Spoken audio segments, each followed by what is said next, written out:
Hey there folks, I'm Dan Brown from Sort of Interesting. Behind me there is the walled garden of Old Lamborder Hall. This is just on the outskirts of Oswestry, and as you can see it's not looking in too grand a condition, but if I move the camera over here and tell you that that is the site that the hall itself used to be on, you'll understand that nature has been having its way with the old place. How's this for you then?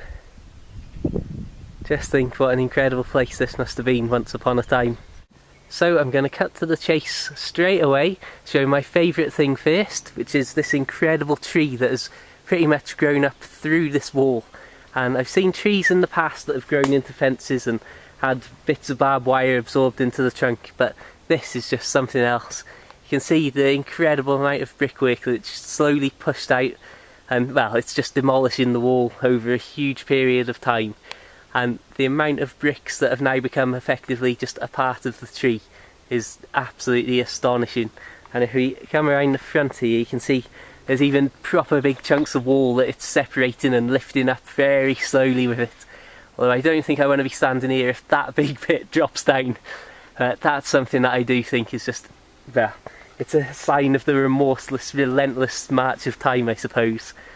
And looking through this rather large window, you can see just how much devastation has gone on to the building on the other side, and this sheer amount of bricks about. I don't know whether all this was once a floor that's been lifted up or what, but once again, well, I don't know if you can see that brick over there that's just on its own, being absolutely lifted up out of the general brickwork on the ground.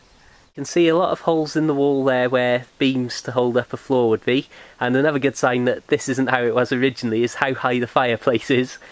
But coming round once again, here's another fantastic tree that has, well, created a beautiful bit of architecture there. And I mean, when you look at that, it's even managed to hold that row of bricks pretty much in line. Very neat there, Mother Nature, fantastic work. Within the walled garden itself, it's pretty bare and empty, but there's an interesting feature on the back wall here. All of these iron, I don't know if it was something to hang things off or what, but they're all along this wall, along with that very interesting little piece up there. Now, I get the feeling, and this is only my opinion, that that could once upon a time have had a wire leading to a bell or something like that to call people or servants for dinner or any particular reason. Now this could well have been the site of the original hall itself. I will point out that everything I'm saying here is only my own guesswork and based on what other people have told me, but it seems very poorly documented for such a grand place.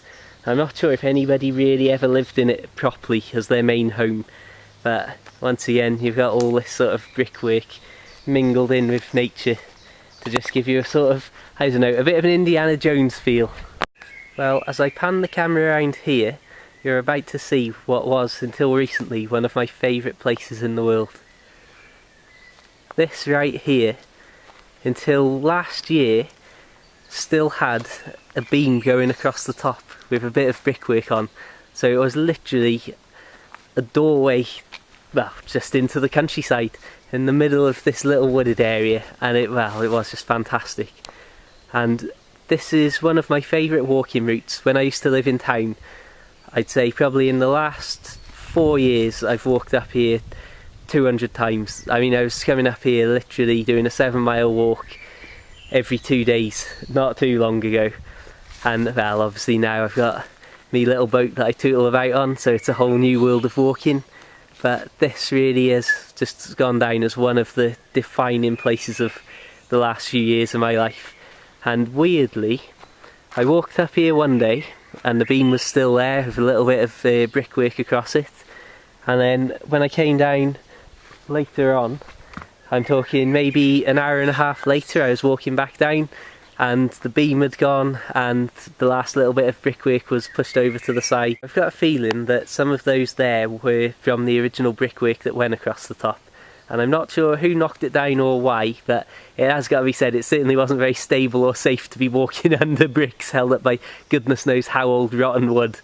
I am very pleased though that at the very least, if it did have to go, I was one of the last few people to ever walk underneath it after, well, I mean, thousands of people must have been up here over the years and passed through it. And last but not least, this, I am told, was once upon a time the grand entrance. And you can see there the big old stone pillars, and well, you can only imagine what a building that used to be the entrance to, whereas now, looking through the gateway, it doesn't really lead to any sort of grand abode or old nobility residence at all. So, I hope you've enjoyed this random look around Old Llanforda Hall, and well, if you want to see more random videos, life on a narrowboat and all sorts of stuff like that, then please check out and subscribe to my channel.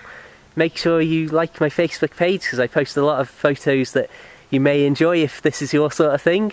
And well, until the next time, feel free to add or follow me on Twitter and Facebook and all that sort of stuff. And have a great day. I'll see you around soon. Farewell.